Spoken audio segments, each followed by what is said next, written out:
Science and Technology, a Master of Science in Electrical Engineering major in Power Systems from Tarlac State University, a Master of Science in Mechanical Engineering from the University of Pangasinan, FINMA, and a Master of Science in Business Administration from Metro Dagupan Colleges Foundation.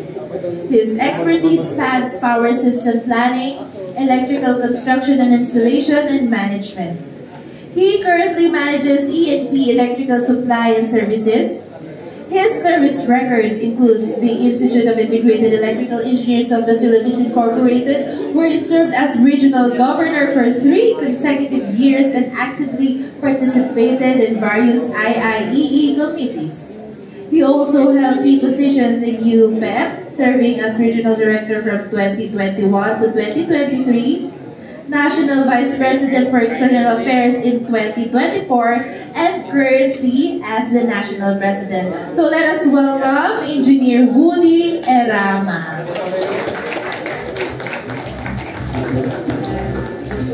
Okay, welcome Chris Woody. Our next panelist is from Pambansang Samahan ng Inhinyerong Mekanikal. He had graduated from the year 2021 at MIT, practiced mechanical engineering for 25 years. He worked as National Service Coordinator for LG Electronics, Procurement Lead, Kaizen Assistant Manager for Toyota ERP, Chief Mechanical Engineer, Operations Head, Project and Construction Head, as well as Engineering Design Manager and HS Manager for the Beliar Group. Currently, the President and NDGC of NDGC Engineering Services since 2002. Served and involved with ME organization since 2006. Serves as Internal Vice President, External VP, Treasurer for Makati Chapter. Served Chartering President of Makati Chapter PSM and PSME on the year 2021, back-to-back until 2023 for 2 years. Previous PSM National President 2024 Treasurer and 2025 EVP, and now the PSM President-elect for 2026. Let's all welcome Engineer Nestor Edizos, PME ACPE. Of course, our third... Welcome, sir. Yes. May we take your seat here, sir?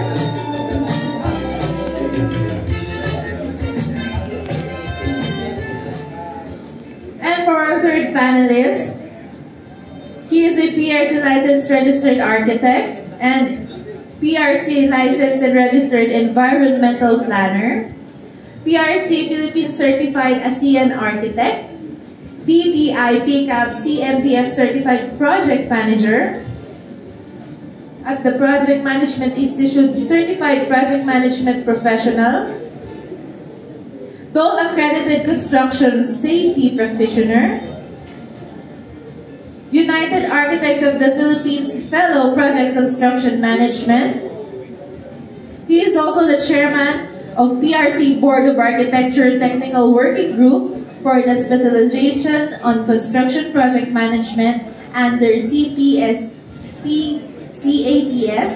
a member of the Department of Trade and Industry, Construction Industry Authority of the Philippines Technical Working Group, and member of UAP Special Committee on Project Management.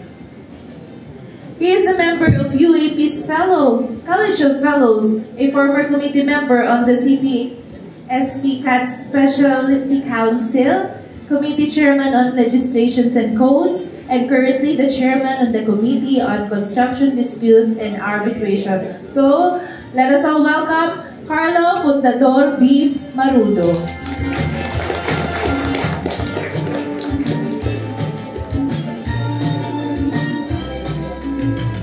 Okay, our supposed to be fourth panelist was representative from PICA, but just unfortunate, due to an emergency, unavoidable circumstance, big last hour na hindi sila makakarating. So, we just have our three panelists right here now. So, welcome distinguished panelists. Let's start our forum for tonight's Unified Professional Forum 2005. They may now take their seats, sir. Yes? Yes, thank you, sir.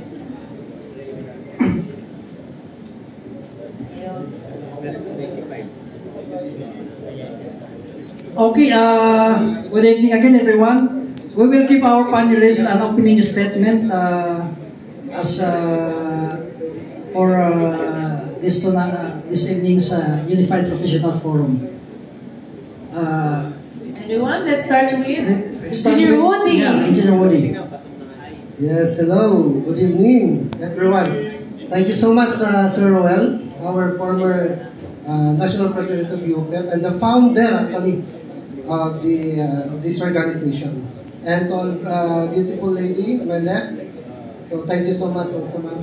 So actually, ako yung pinakamahirap yata yung trabaho ngayon dito. Kasi napapaligiran po ako ng mga napakagagaling na mga katulad nating PEE. Nandiyan si Sir Ronnie, baka sabihin niya sa akin, mali sinabi mo. But then anyway, we will not go technical matters or technical discussions or whatsoever. Basta pag-usapan lang, I guess, dito is about how are we going to collab with the other organizations or professions for a better future professionals or for better professionals. So yun lang naman po. So once again, magandang gabi po sa ating lahat.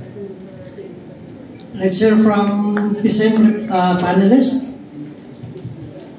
Magandang gabi. Magandang gabi po sa lahat. Okay po kayo dyan. Doon sa kaliwa. Mga sir, kailangan tumango kayo. Okay po ba kayo dyan? Yes.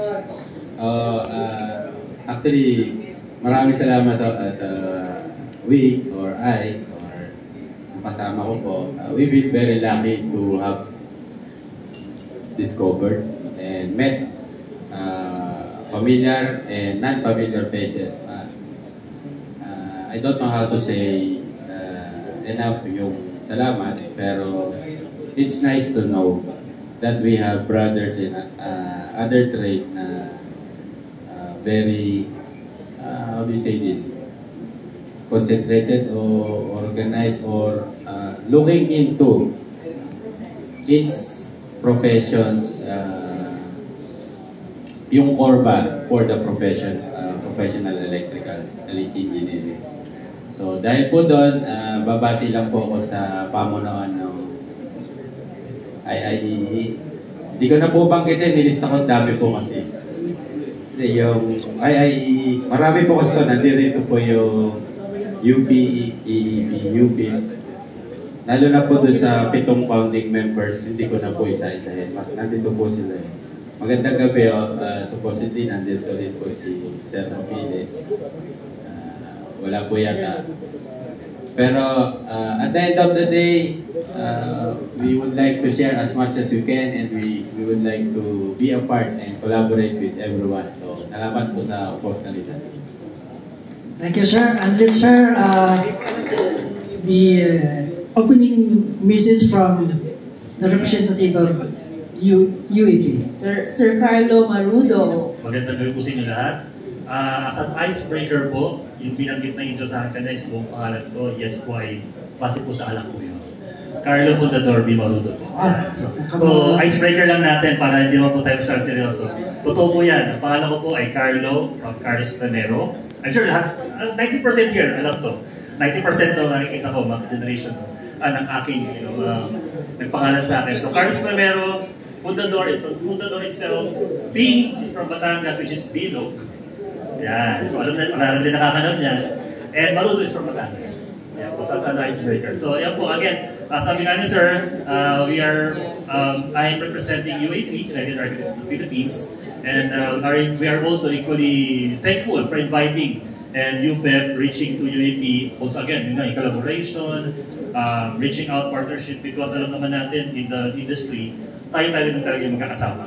So why not the heads of organizations also do the same, no? And again, in behalf of our national president, NP Joey Manalan, he sends his regards po to everyone. And magandang gabi po sa inyo lahat.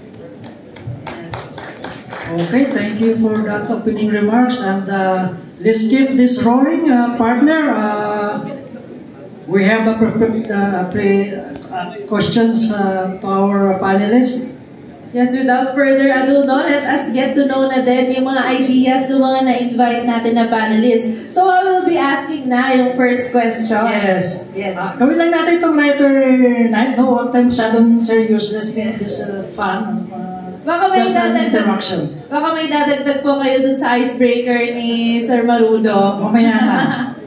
Okay. So the first question, would you like to read po, sir? Yeah, kano po na medyo malabo yung ano.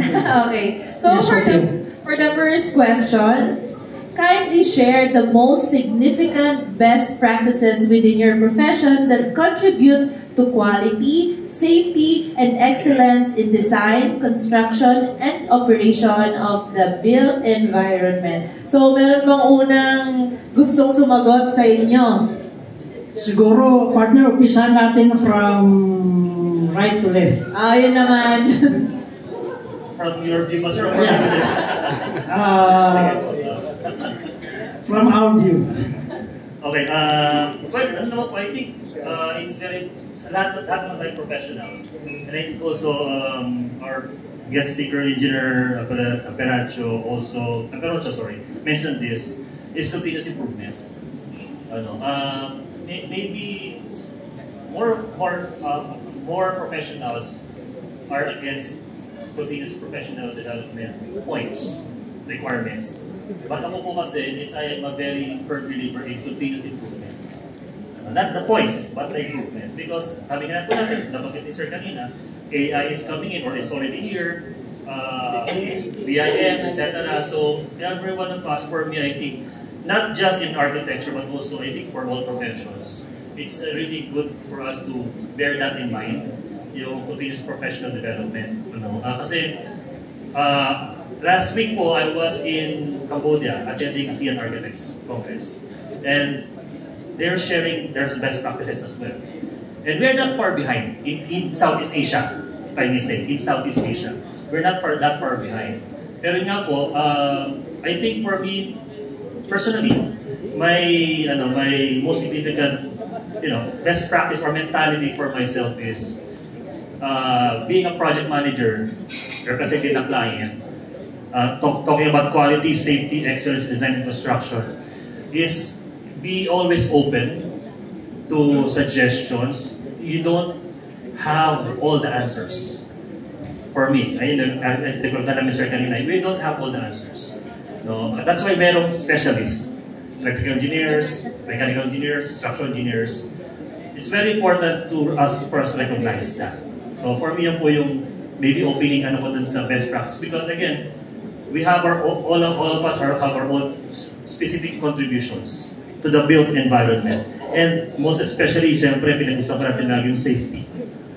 Safety. Kasi excellence in construction, excellence in design, excellence in design, that's subjective.